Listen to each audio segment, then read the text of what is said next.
Prince Thrennial had seen many blasphemies in his 3 centuries of life, but nothing quite prepared him for the sight of humans wearing his ancestors. The battlefield turned workshop sprawled before him like a butcher's fever dream, where once proud elven warriors had fallen defending the Silverwood Passage. Now sat a ramshackle operation of tents, forges, and his stomach turned. Processing stations.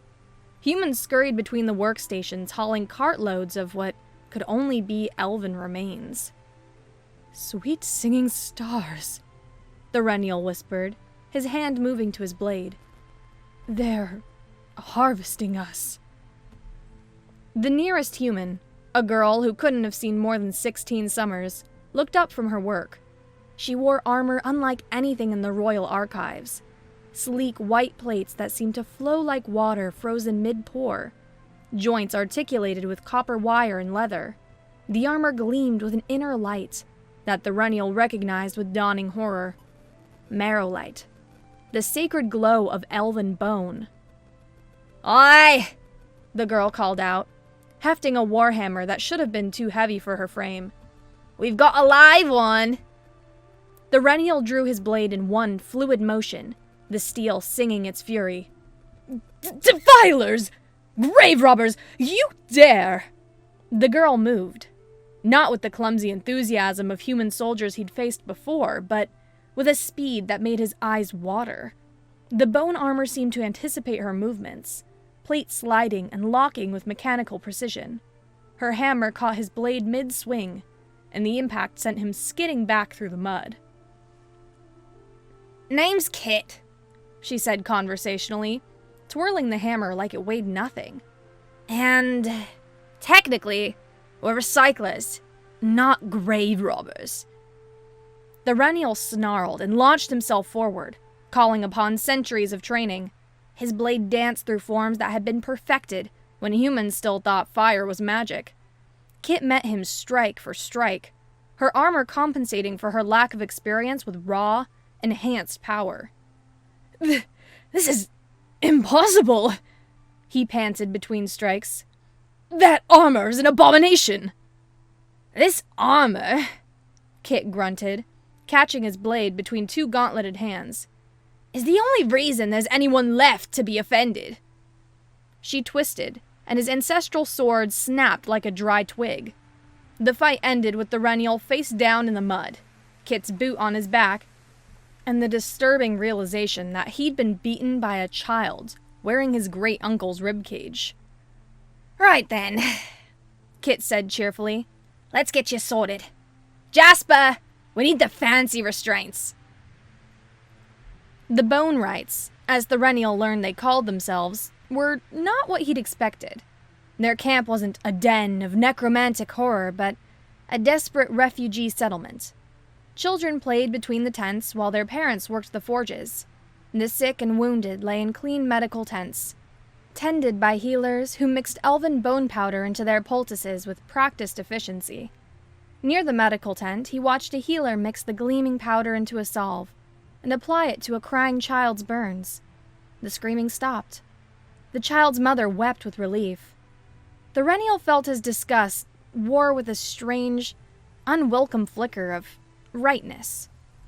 In a corner workshop, a scrawny human with wild eyes hunched over a vat of bubbling gray sludge. "I almost got it," he muttered to anyone who passed. "I just need to get the lattice to hold. We can't rely on old battlefields forever."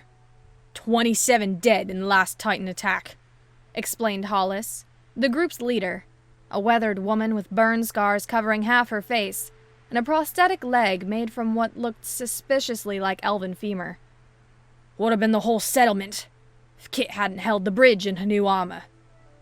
Thrennial sat in his cage, welded from salvaged elven weapons, adding insult to injury, and tried to maintain his royal composure. "You speak of Titans as if they still exist. The Titan War ended 500 years ago." "Did they now?" Hollis pulled out a leather journal and flipped to a sketch. "Then what would you like to call this?" The drawing showed something that hurt to look at. A fusion of flesh and stone. Multiple limbs bent at impossible angles, Faces, plural, always plural, frozen in eternal screams. The Rennial's blood chilled. That's not possible. The flesh forges were destroyed. The Senate ordered a lot of things, Kit interrupted, returning from patrol. Her armor was splattered with something black and viscous. Didn't stop your fancy lords from keeping a few forges running on the quiet. Experimental research, they called it. She tossed something at his feet. An elven military seal, half melted but still recognizable. House Silverpeak, his mother's cousins. We found this in the belly of the last Titan, Kit said, along with about 30 other house seals. Seems your nobles got bored of regular warfare, decided to bring back the classics. The Rennial stared at the seal, his worldview cracking like ice in spring. But the bone armor? Surely there must be another way to fight them? You'd think, wouldn't you? Hollis laughed bitterly. First settlement that encountered a Titan tried conventional weapons. The Titan absorbed the iron, grew armor of its own. Second settlement had a wizard. Poor bastard's spells just made it stronger. But then we found the Silverwood battlefield. She gestured to her scarred face. I was a part of the salvage crew. Desperate, starving, looking for anything to trade. Found an elven corpse so old the armor had fused with the bones. When the next Titan came, I threw everything we had at it. Nothing. Then, in desperation, I grabbed that old elven breastplate. Her eyes went distant. The Titan's claw should have torn right through me. Instead, the bone held. More than held, it pushed back. The marrow in your bones, Prince, it doesn't just store magic, it processes it, refines it, turns raw power into something pure, something even Titans can't corrupt. So, you started harvesting, the Rennial said quietly. We started surviving, Hollis corrected. Your dead were doing more to protect humanity than your living ever did. Before the Rennial could respond, the ground shook. Then again. Then a third time with the rhythm of colossal footsteps. Titan! Someone screamed. Western approach! Kit was already moving, her armor flowing into battle configuration. How's your moral superiority holding up, Prince? 'Cause in about 30 seconds, you're gonna have to choose between your principles and your pulse. Through the cage bars, the Rennial saw it crest the hill. It had been elven once. He could see traces of uniform in the flesh that bubbled and reformed with each step. Arms sprouted from its torso like branches, each ending in weapons of bone and sinew. Its faces, 3 of them, all screaming silently, tracked multiple targets at once. The bone rights mobilized with practiced efficiency. Fighters in bone armor formed a line while others evacuated the wounded. Kit stood at the front, hammer ready, 17 years old and prepared to fight a nightmare. Let me out, the Rennial heard himself say. Hollis raised an eyebrow. Gonna run? No. He watched the Titan tear a tree from the ground and hurl it at the defensive line. Kit dodged, but barely. I'm going to fight. In what? We broke your fancy sword, remember? Then give me armor. The words tasted like ashes. Give me bone. Hollis studied him for a long moment while the battle raged. Then she smiled. A sharp, dangerous thing. Jasper, get the prince fitted. Looks like we're about to see if royal marrow runs as hot as common. The armor was still warm when they strapped it on. Previous owner was Matthias, Kit explained rapidly, helping adjust the chest piece. Good fighter. Titan got him yesterday. He'd be honored. Well, he'd probably laugh his ass off, actually. Matthias loved irony. The Rennial tried not to think about wearing a man who'd been alive yesterday. The armor was different from his royal plate. Lighter, more flexible. Each piece connected by an intricate network of copper channels that pulsed with marrowlight. For a moment, he remembered the burned child in the medical tent. How the bone powder had stopped her pain. Matthias' sacrifice. continuing even after death. Protection given freely, without ceremony or conditions. His hand steadied. "The copper distributes the magic," Kit said, noticing his gaze. "My design. Prevents overload in any one piece. Also means, if a section breaks, the rest keeps functioning." "You designed this?" He flexed experimentally. The armor moved like silk. "What, you think humans just grunt and hit things?" She handed him a blade, steel core wrapped in bone. "We've had maybe 10 years to reverse engineer millennia of Elven magic. We improvise." The Titan's roar shook dust from the tent ceiling. "Quick tutorial," Kit said, leading him outside. "The armor responds to intent, not commands. Don't think about moving, just move. The marrow does the rest. It'll make you faster, stronger, but it's not infinite. Push too hard, and you'll burn through the reserves." "How do I know when—" "You'll know," she grinned. "Usually right before you pass out." They charged into battle side by side. The last prince of a dying empire and a teenage girl who'd learned warfare by necessity. The Titan loomed above them, a mountain of corrupted flesh that defied nature's laws. The Rennial's first swing should have been awkward, unfamiliar. Instead, the armor sang with him, each movement flowing into the next with impossible grace. His blade carved through one of the Titan's grasping arms, the bone edge parting corrupted flesh like paper. "Not bad for a first-timer," Kit called, using her hammer to cave in what might have been a knee. "Watch the left!" A massive fist caught the Rennial in the chest, sending him flying. He should have been dead. Instead, the armor distributed the impact across every plate, channels flaring as they converted kinetic energy into heat that dissipated through the copper network. He landed on his feet, impossibly, and realized he was grinning. "Matthias likes ya," Kit laughed, dancing between the Titan's strikes. "Or maybe that's just the concussion talking." They fought like that for what felt like hours, but was probably minutes. Kit with her improvised style that was all momentum and controlled chaos. The Rennial with centuries of technique, suddenly amplified beyond anything he'd imagined. Other bone rights joined them, each warrior's armor glowing as they turned death into defiance. The Titan began to falter. Where its flesh tried to regenerate, the bone weapons left wounds that wouldn't close. It stumbled, fell to one knee, and Kit saw her chance. "Boost me!" she yelled. The Rennial didn't think, just moved. His hands caught her boots as she jumped, and he threw her with all the strength the armor could give. She soared impossibly high, hammer raised, and brought it down directly between the Titan's 3 faces. The sound was like thunder. The Titan's skull caved inward, corruption pouring out like tar.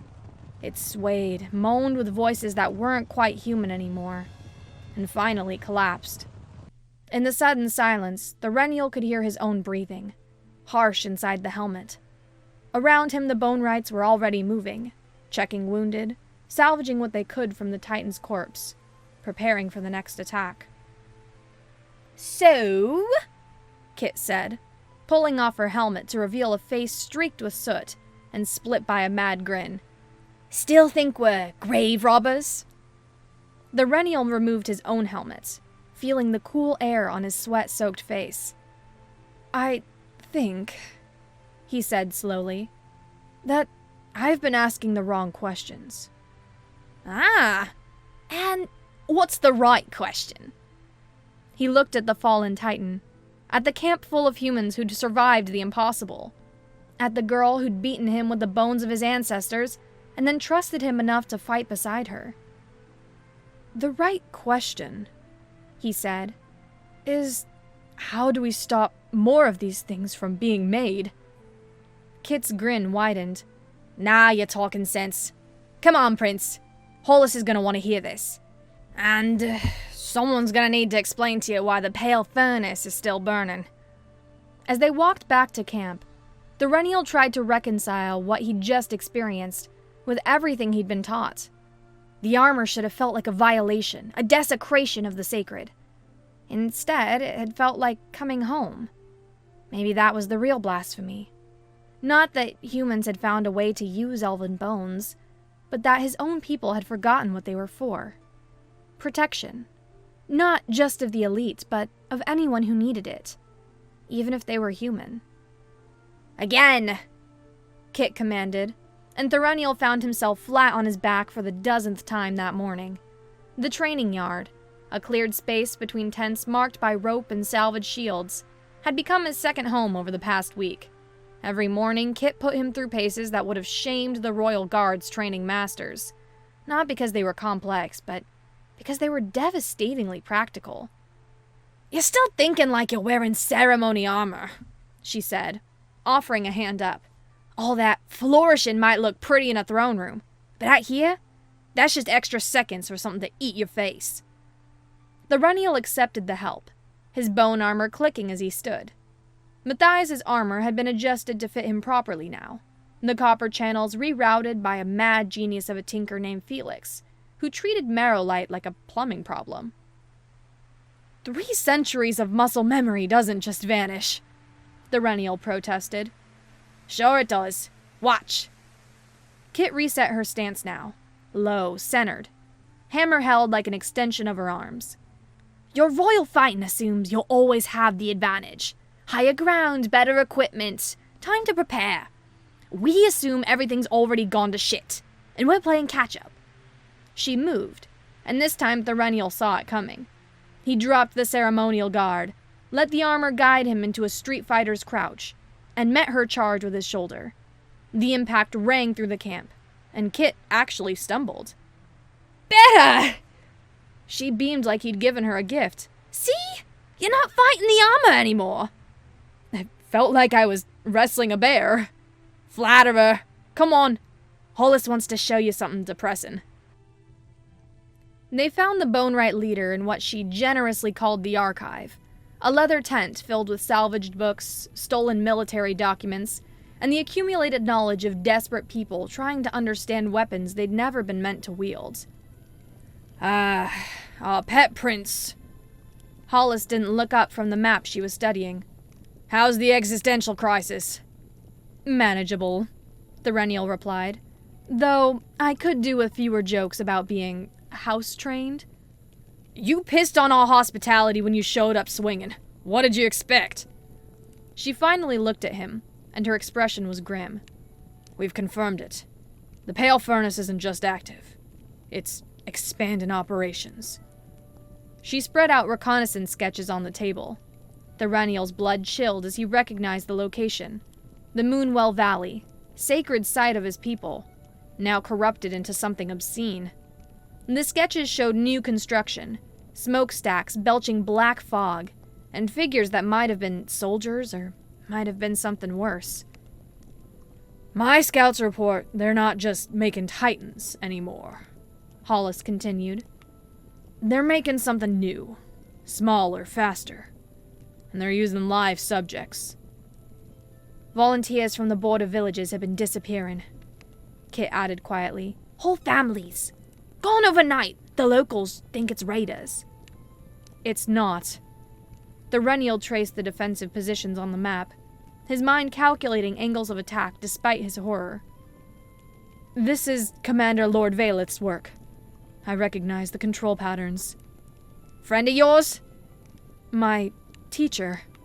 He believed the Titan Project was the key to Elven supremacy. The Senate officially censured him, but..." He gestured at the evidence. "Clearly, that was theater." "Well, shit." Kit leaned over the map. "So, we're not just fighting rogue war crimes, we're fighting organized war crimes. My favorites." "There's more." Hollis pulled out another document, a letter on official Elven stationery, seal intact. "We intercepted this from a courier. They're planning something big. A demonstration of renewed might for the autumn equinox. That's 3 weeks away." Thorunniel read the letter, each word another nail in his homeland's coffin. Mass deployment, shock and awe, acceptable losses, the language of generals who'd forgotten what they were supposed to protect. "We need to hit the furnace," he said. "Now, before they're ready." "With what army?" Hollis laughed bitterly. We got maybe 40 fighters in bone armor. Half of them still learning which end of a sword is sharp. The furnace has actual soldiers, defensive positions, and whatever nightmares they are cooking up in there. Then we need allies. Oh, certainly. I'll just put out a call. Wanted. Warriors willing to assault an elven stronghold wearing the bones of their enemies. That'll go over well. Actually, Kit said slowly, that might work better than you think. Felix, show him what came in this morning. The tinker, a scrawny human with burn-scarred hands and wild eyes, produced the letter from his collection of pouches. Border town called Millhaven. They heard about us. Want to trade food and salvage rights for protection. And? Hollis prompted. And they've got 36 fighters willing to learn. Lost too many people to say no to bone armor anymore. The taboo is breaking, the Rennial realized. Necessity overrides revulsion. Pretty words, Hollis said. But 36 farmers with bone scraps won't crack the furnace. No, but they might convince others. The Rennial's mind raced. What about the exile communities? Elves who refuse to support the war? Most of them want nothing to do with humans or bones. Most, not all. He turned to Kit. You mentioned forest witches yesterday. The daughters of Root and Remedy, she confirmed. They've been neutral so far, but they hate the furnace. It's poisoning their groves. And the mountain clans. Which ones? The dwarves who think we're all insane, or the elves who think we're blasphemers? Both. Give me 2 weeks and a small escort. I'll bring you your army. Hollis studied him like he was a puzzle with missing pieces. And why would the last prince of the Silver Court help humans destroy his own people's weapons? Because they're not my people's weapons, the Rennial said firmly. They're abominations, wearing my people's faces. And because... He paused, searching for words that wouldn't sound hollow. Because Kit was right. The armor isn't about death, it's about protection. And right now, you're the only ones using it correctly. Pretty speech. Hollis stood, decision made. Kit, take 4 fighters and go with him. Try not to let anyone murder our pet prince. I'll do my best, but no promises. He's very murderable. The first stop was the Thornwood, where the daughters of Root and Remedy made their home among trees old enough to remember when the elves were young. Kit had never been this deep into elven lands, and she kept her helmet on despite the peaceful surroundings. Relax, the Rennial told her as they approached the grove. The daughters are healers. Healers with a body count, Kit muttered. Everyone knows what happened to the last army that tried to conscript them. They turned into trees. Very lovely trees, with screaming faces in the bark. Not helping the relaxation. The eldest daughter met them at the grove's edge. A woman so old she'd passed through ancient and into something else entirely. Her eyes were the green of deep forests, and when she smiled, roots shifted beneath the earth. Prince Thoreniel, she said, voice like wind through leaves. Wearing human armor made from elven bones. How delightfully circular. Eldest Morwyn. He bowed as deeply as the armor allowed. I come seeking aid against the pale furnace. I know why you're here. The trees whisper of corruption, spreading from the Moonwell. The question is why I should care about human wars. Because it's not a human war, Kit interrupted, then caught herself. Your eldestness. Morwen's laugh was like birds taking flights. Such manners from one wearing my nephew's ribcage. Speak, child. Kit pulled off her helmet, revealing her soot-stained face and determined eyes. The Titans don't care about borders.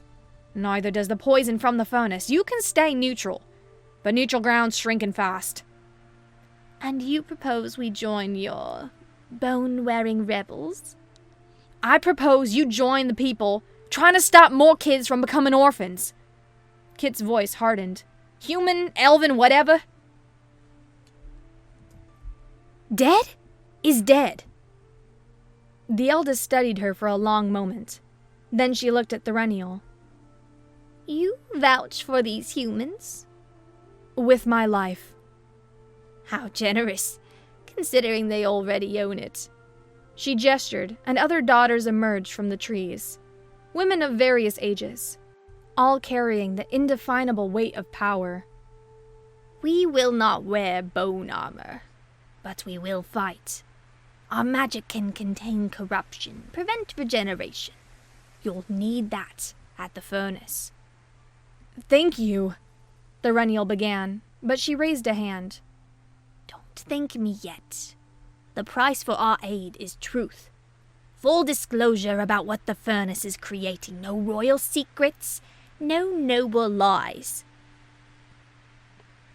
Thrennial hesitated. Some of those secrets could destroy what was left of Elven civilization. Then he looked at Kit, patient in her borrowed bones, and decided civilization was already destroyed. What mattered now was what they built from the pieces. Agreed, he said, and felt another chain of his old life snap. The dwarven response was more direct. "Oh, fuck off," said Clan Chief Grimvar, not looking up from his forge. "No offense." "None taken," Kit replied cheerfully. "Counter offer. What if we fuck off with a wagon full of pure mithril?" The hammer paused mid-swing. "You don't have pure mithril." "Not yet." She produced a map. "But we know where House Silverpeak was storing their emergency reserves. Shame if something happened to it during our assault on the furnace." "That's theft." "That's compensation. You help us, you get paid. Very traditional." Grimvar finally looked at them, taking in Thrennial's presence with raised eyebrows. And the prince is fine with robbing his own treasury?" "The prince is fine with paying fair wages for necessary work," Thrennial said carefully. "Besides, House Silverpeak forfeited their honor when they reopened the furnace. Their gold is tainted." "Gold's gold, boy. Doesn't taint." The dwarf considered. "But mithril? How much are we talking?" £40, minimum." "Bullshit!" Kit shrugged. "Come with us and find out. I'll stay here and keep making horseshoes while the world burns." "Your choice." The negotiations took 3 more hours and involved quantities of ale that would have killed someone not wearing enhancement armor. But eventually they had their dwarven contingent. Not warriors, but engineers, who could crack the furnace's defenses, and smiths who could maintain bone armor in the field. "I still think you're all mad," Grimvar declared as they prepared to leave. "But profitable mad is the best kind." The final recruitment was the hardest. The Elven exile community of Haven's Rest had survived by wanting nothing to do with either the Empire or its enemies. They'd built a life of rigid simplicity, and Thrennial's presence, and human company, wearing bone armor, was like bringing the plague to their doorstep. "Leave," Commander Sereth said flatly. She'd served with Thrennial's father, had taught him swordplay as a child. Now she looked at him like something scraped off a boot. "You're not welcome here." "Sarah, that's Commander to you, Oathbreaker." Kit stepped forward, but Thrennial caught her arm. This was his fight. "I broke no oaths," he said quietly. "I upheld them. Protection of the innocent. Defense of the realm. Justice for all citizens. Every oath I took as a prince, I'm fulfilling. By wearing the dead? By allying with grave robbers? By fighting the real grave robbers." His voice rose, carrying across the gathered crowd. "The ones who dig up our honored dead to make monsters. The ones who turn our legacy into weapons of conquest. I've seen the Titans, Sereth. I've seen what Vaelith is building, and I've seen humans. Humans treating our bones with more respect than our own lords." "Pretty words from pretty prince," someone called out. But you're asking us to fight our own people. I'm asking you to fight for our people, the Renial countered. For the idea that we are more than conquerors, that our bones could protect instead of destroy. Silence stretched. Then, from the back of the crowd, a young elf stepped forward. Barely past his first century, holding a practiced sword like it was made of hope. I'll go, he said. My sister disappeared near the Moonwell last month. If there's a chance she's still alive. Calum, no, Sereth began, but others were already stepping forward. Veterans who'd seen too much. Youngsters who'd lost too much. Exiles who decided that some causes were worth breaking exile for. In the end, they had 24 volunteers, not many, but each one worth 10 ordinary soldiers. Sereth herself remained behind, but as the Renial left, she caught his arm. Don't make me regret not stopping you, she said quietly, and bring them home, if you can. All of them, he promised, knowing it was a lie, but needing to say it anyway. They returned to the Bonewright camp to find it transformed. The new recruits from Millhaven were training in basic armor, their movements clumsy but determined. Felix had established a proper workshop, copper channels glowing, as he modified armor for different body types. The daughters had set up a medical station that actually looked medical, instead of like a battlefield surgery. And in the center of it all, Hollis stood with an expression that promised news. Good timing, she said. Remember those furnace couriers we've been intercepting? Their messages are getting interesting. She showed them a partially decoded document. Projects consumption, exceeds projections. Commander Valeth ignores warnings. Someone inside is getting nervous. Internal dissent. The Renial studied the message.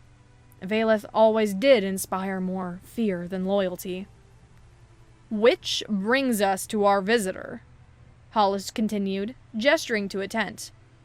Someone who wants to buy our services. Seems those warnings weren't heeded. We're not mercenaries, Kit protested. No, but he's offering something better than gold. Hollis gestured to a tent. Information. Seems Lord Commander Valeth has made enemies among his own ranks.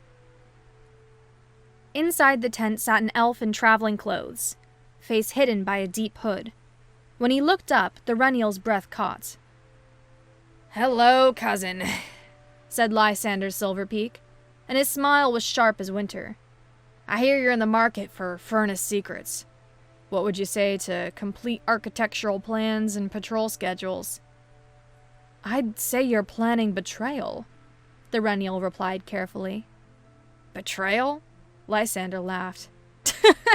My dear cousin, I'm planning survival. Valeth's gone mad. He's not building weapons anymore. He's building gods. And gods, as our histories show, have a bad habit of eating their creators. He produced a leather portfolio, thick with documents. Everything you need to crack the furnace. Guard rotations, weak points, even the activation codes for the emergency containment. In exchange for? Safe passage out. New identity and... His smile faltered. And you stop what's growing in the deep chambers. Because if you don't, there won't be a world left for anyone to rule. Kit took the portfolio, flipping through with practiced efficiency. Her face paled. These specifications, they're not making Titans anymore. They're making something else. Something with wings. Dragons, Lysander confirmed. Or near enough. Flesh-forged dragons powered by concentrated marrow. Valeth plans to unleash them at the Equinox demonstration. 3 of them. Fully grown, utterly obedient. 3 dragons could level a city, the Renial said quietly. 3 dragons could level a kingdom, which is rather the point. Lysander stood. So, do we have a deal? The Renial looked at Kit, at Hollis, at the impossible alliance they'd built from necessity and hope. Then he held out his hand. "We have a deal. But if you betray us, if I betray you, we all die anyway." Lysander shook hands, sealing the pact. "I'll be in touch with updates.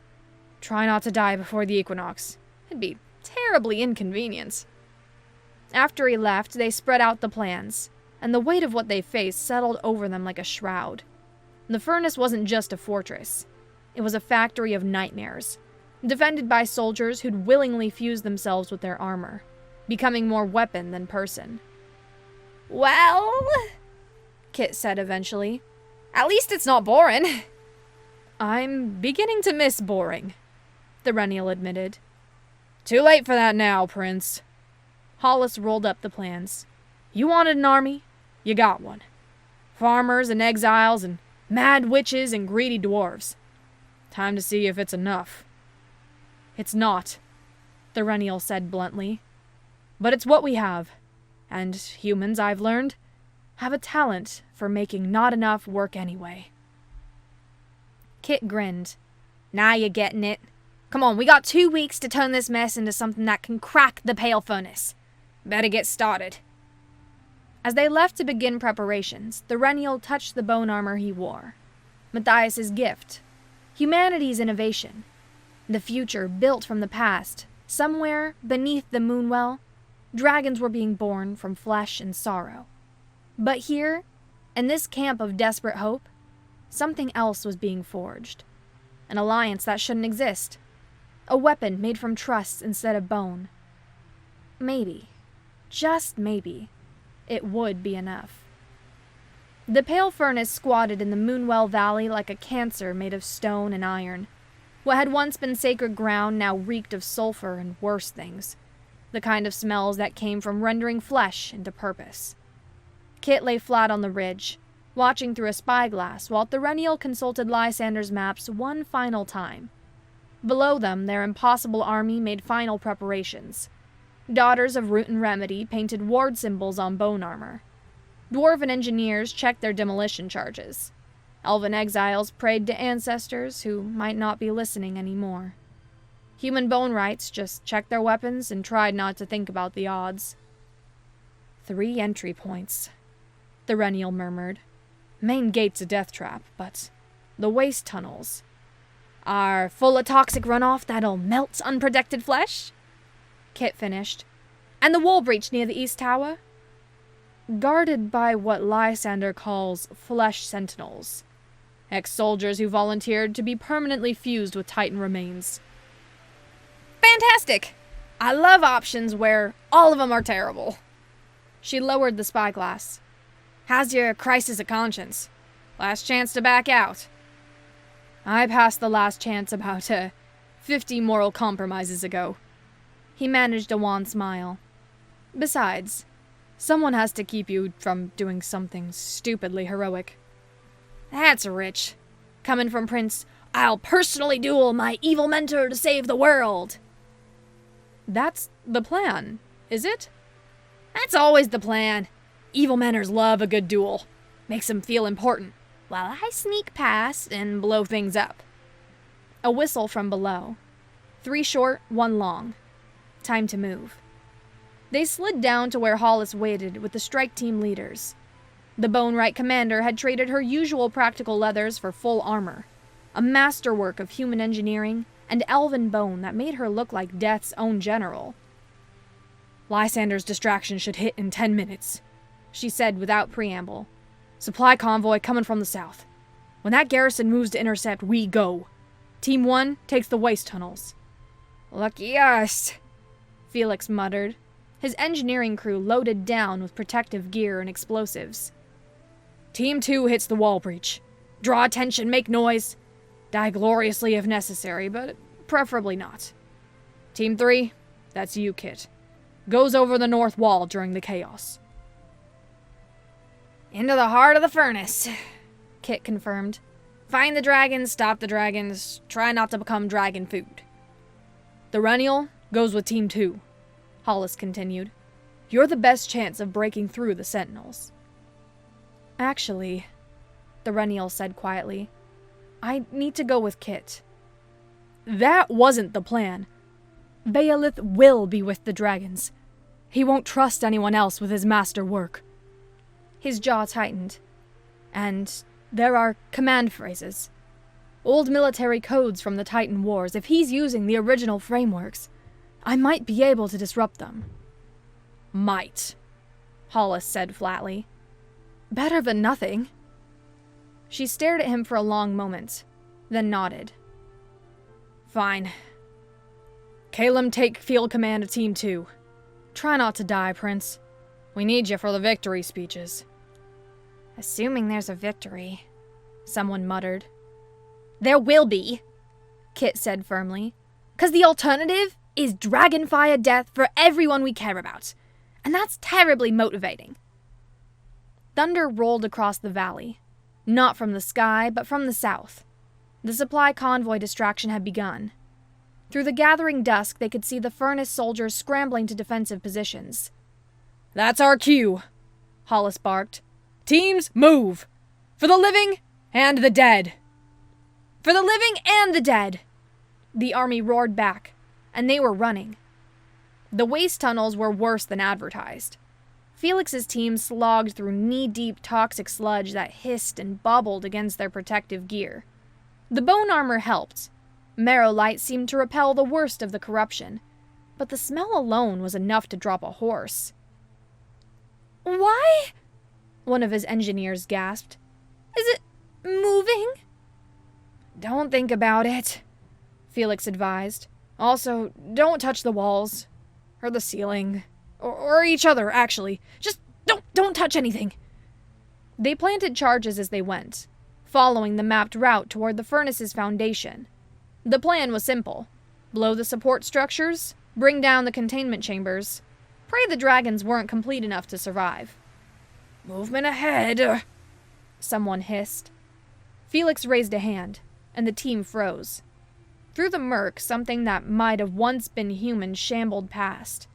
Its flesh had the consistency of melted wax, and things that weren't quite eyes swept the tunnel. Cleaner construct, Felix breathed. Lysander mentioned them. They maintain the tunnels by absorbing the waste into themselves. That's horrific. That's efficiency. Don't let it touch you. They waited, breaths held until the thing passed. Then continued their grim work, placing charges with hands that shook from more than exertion. Team 2 hit the wall breach like a hammer on glass. Calum led the charge, the young elf fighting with desperate fury. The flesh sentinels were nightmares given form. Soldiers whose bodies had been opened up and stuffed with titan parts until they were more weapon than person. They moved with jerky precision, felt no pain, and regenerated from wounds that should have been fatal. Form up! Sereth's veterans created a spear wall, bone weapons gleaming. Remember your training. They're strong, but stupid. A sentinel grabbed an exile warrior, lifting him one-handed. Before it could strike, 3 spears punched through its torso. It looked down at the weapons with something like curiosity, then pulled itself forward along the shafts to reach its attackers. Cut the head! Calum screamed. It's the only! The daughter struck. Vines erupted from the earth, wrapping around sentinel limbs with crushing force. Where the plants touched corrupted flesh, both withered, but the vines grew faster than the corruption could spread. Now! Morwen commanded. The warriors struck, taking heads while the sentinels were bound. It was brutal, ugly work, but it opened up the breach. Inside! Calum led the push. Hold the entrance! They poured through, meeting furnace soldiers who were still human enough to feel fear. The battle in the courtyard was chaos. Bone against steel, magic against mad science, and desperate hope against calculating cruelty. Kit and Thorenial went up and over. The north wall was the highest, but also the least defended. Who would be mad enough to scale a sheer cliff while wearing armor?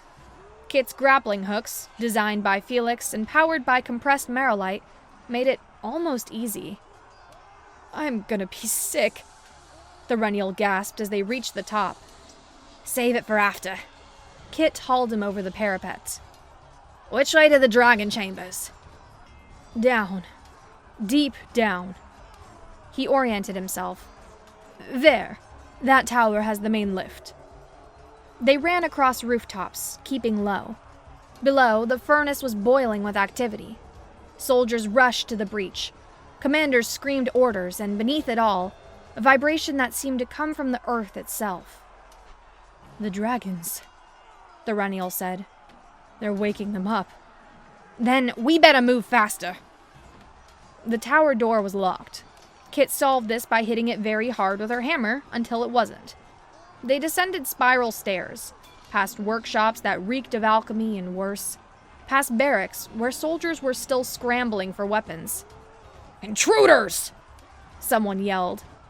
Kit's hammer caught him in the chest, sending him through a window. Subtle approach isn't really working. Never does. Thorenial parried a blade, his bone sword singing. Left here! They fought their way to the lift, a massive platform designed to carry equipment to the deep chambers. Kit slammed the lever, and they descended into darkness that smelled of sulfur and old magic. So, she said conversationally as they dropped. Any last words before we face dragons? Yes, actually. He pulled off his helmet, face serious. Thank you. For what? For showing me that honor isn't about preserving the past. It's about protecting the future. He managed a smile. Even if that future involves hitting things with hammers until they stop being problems. It's a time-honored human tradition. The lift shuddered to a halt. Ready? No. Good. That means you're sane. The doors opened onto hell. The dragon chamber stretched impossibly wide, carved from living rock and reinforced with iron bands thick as tree trunks. 3 shapes dominated the space, creatures that hurt to look at directly. They were dragons in the way a child's drawing was a portrait. All the right pieces, assembled wrong. Scales of fused bone covered flesh that pulsed with visible veins. Wings made from stretched skin and copper wires sparked with unstable magic. Eyes, too many eyes, tracked movement with predatory focus. They were beautiful in the way avalanches were beautiful. Terrible. Inevitable. And standing before them, arms raised in triumph, was Lord Commander Valeth. Thorenial! His voice echoed with genuine pleasure. You're just in time for the culmination of centuries of work. Witness the rebirth of Elven supremacy. Witness the death of Elven honor, Thorenial countered, stepping forward. This isn't supremacy, teacher. It's madness. Madness? Look at them! Dragons, Thorenial! The power that once ruled the skies, brought back through superior understanding of flesh and purpose. Those aren't dragons. They're abominations, wearing dragon shapes. Semantics. Valeth gestured, and one of the creatures raised its head. They obey. They destroy. What else matters? Everything else matters. Thorenial drew his blade. That's what you never understood. While they argued philosophy, Kit moved. The dragons were chained, massive restraints that held them while final preparations were made. Those chains had anchor points. Anchor points could be broken. She reached the first one before anyone noticed. Her hammer, charged with every bit of power the armor could spare, came down on the chain's mount. Metal screamed. Stone cracked. Stop her! Valeth commanded. Furnace soldiers rushed Kit, but she was already moving to the second anchor. Behind her, Thorenial intercepted the guards, his blade a silver blur. 3 centuries of training focused into pure, efficient violence. The command phrases! He called out. Valeth! The old codes! Do they still work? You think I'd tell you? The commander drew his own blade, a masterwork that thrummed with power. I taught you everything, boy. You can't defeat me. I don't need to defeat you. The Rennial smiled grimly. I just need to distract you. They met in the center of the chamber, teacher and student, past and future. Valeth was technically superior, but Thrennial had something his teacher lacked. He'd learned to fight alongside humans, to be unpredictable, to cheat. Kit smashed the second anchor and moved for the third. The dragon it held turned its head, too many angles, too many eyes, and spoke. Little hammerer, It said in a voice like grinding stone. why do you break our chains? She froze. They weren't supposed to talk. Lysander's intelligence said they were beasts, not beings. Because, she said carefully, things that can think deserve to choose. The dragon considered this. We were made to obey. Choice was not included in our making. Yeah, well, I'm human. We tend to break things that weren't included. She hefted her hammer. Wanna be free? All three dragons turned to look at her. The weight of their attention was like standing under an avalanche, waiting for it to fall. Free. One said, tasting the word. Free means consequences. Another warned. Free means hunting those who bound us. The third concluded. Works for me, Kit said, and she brought her hammer down on the final anchor. The explosion of released energy threw her back. The dragons rose, chains falling away like shed skin. Valeth's face went from triumph to horror as he realized what had happened. The command phrases, he screamed. Clash more Draconis! Vilhamdor! One dragon's tail caught him mid-phrase, sending him into a wall with bone-crushing force. The ancient words meant nothing to creatures who'd been built outside tradition's constraints. Run! The Rennial grabbed Kit, pulling her toward the lift. They're not controllable. That was kind of the point. Behind them, the dragons were exploring their freedom in ways that involved a lot of fire and screaming. Furnace soldiers tried to respond, but weapons meant for rebels were useless against creatures of living nightmare. The lift was too slow.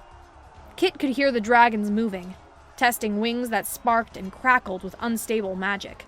Any moment they'd realize the chamber had an exit. The shaft, the Rennial said. We climb. In full armor? Are you mad? Look where we are and ask that again. They climbed, muscles burning, armor scraping against stone, up and up, while below them dragons learned what it meant to be unbound. Kit's enhanced strength was the only thing that kept her moving. The Rennial climbed with desperate efficiency, calling on every lesson the Royal Guard had beaten into him.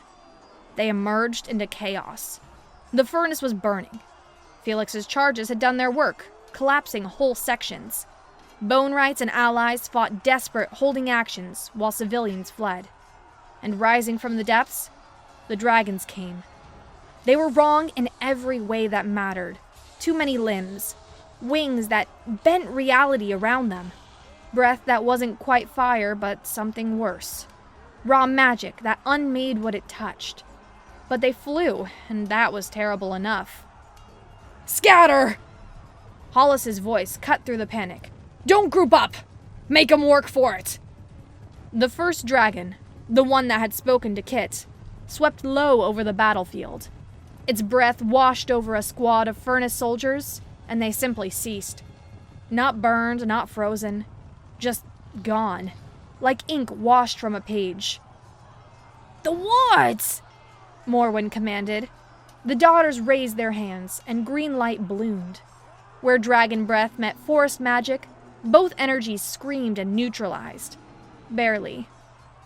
We can't hold them, the eldest called. These things are antithetical to life itself.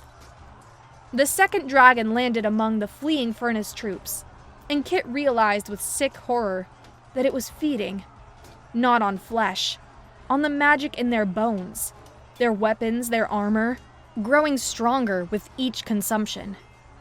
"We need to go," the Renial said. "Now, while they're distracted." "We can't just leave them." "We can't fight them, Kit. We broke their chains, but we can't control what they do with freedom." She wanted to argue, but he was right. The dragons weren't allies. They were forces of nature pointed in roughly the right direction. For now. "Fall back!" Hollis commanded. "All teams, fall back to the ridge!" They ran, bone rights and allies, enemies, united in fleeing something that was worse than each other. Behind them, the pale furnace died in dragon fire and impossible magic. The Moonwell Valley, sacred ground of the Elven people, became a pyre for their ambitions. From the ridge, they watched the destruction. The dragons, glutted on magic, finally took to the skies properly. One went north, toward the Elven heartland. One went east toward human kingdoms. One circled back and spoke in that grinding voice. Little Hammerer, you gave us choice. We choose to hunt those who would chain us. All of them, everywhere. Then, it was gone, leaving only smoke and ruin, and the terrible knowledge of what they'd unleashed. "Well," Kit said eventually, "we stopped the demonstration." "By creating something worse," the Renial said hollowly. "Maybe. Or maybe we created something necessary." She pulled off her helmet, hair plastered with sweat and soot. "The world was breaking anyway. At least now it's breaking in a new direction." Hollis approached, supporting a wounded Felix. "The furnace is gone. Most of the furnace soldiers, too. We lost..." She paused, calculating. 30? 40? It's too many. "But we won," someone said. "Did we?" The Renial looked at the burning valley. "We replaced one nightmare with 3. "No," Kit said firmly. "We replaced controlled nightmares with free ones. There's a difference." "Is there?" "Yes." She met his gaze. "Because free things can choose to be better. Controlled things can only obey." Epilogue. 6 months later. The tavern in Millhaven was nothing special. Rough wooden tables, rougher clientele, and ale that could strip paint. But it was neutral ground, which made it perfect for the kind of meetings that shaped the new world. Kit sat at a corner table, her bone armor replaced with practical leathers. Across from her, Ambassador Thrennial, he'd refused the title of prince, wore similar attire. Between them, a map covered in markers showed the changed world. "The Northern Dragon established a lair in the Frost Peaks," the Renial reported. "It's been hunting Titan remnants efficiently. Also displaced about 6,000 mountain folk. We're dealing with the worst refugee crisis in decades." "The Eastern one?" "Claimed the ruins of Drakmur, which was our major trade hub. Its hoard includes half the region's bridges. The economy's in shambles." "And, the third?" "Still wandering. Latest reports put it near the sunken cities." He paused. "Where it flies, reality, it bends. The land twists. 3 cities have had to be evacuated because their wells started flowing upward." Kit traced patterns on the map. "So, we traded controlled monsters for uncontrolled ones that are remaking the world. Still better than the alternative." "The nobility wouldn't agree. Neither would the refugees." "The nobility can stuff it," she grimaced. "The refugees, that's on us to fix." "Former nobility," he corrected. The Bone Right Accord saw to that, along with establishing the Dragon Response Coalition, the refugee assistance programs, the reality stabilization research. "Felix thinks he can synthesize something to counteract the warping. Eventually." Felix thinks he can synthesize bone marrow too. Eventually. The Renial smiled tiredly. We've traded one apocalypse for 3 ongoing disasters. Manageable disasters, Kit insisted. That's the human way. Break the big, impossible problem into smaller, possible ones. The Accords, the treaty that ended the old world and began the new. Elven bone armor was now regulated, not forbidden.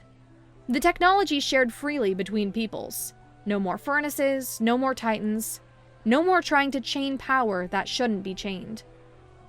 Hollis wants you to speak at the memorial, Kit said. For the fallen. What would I say?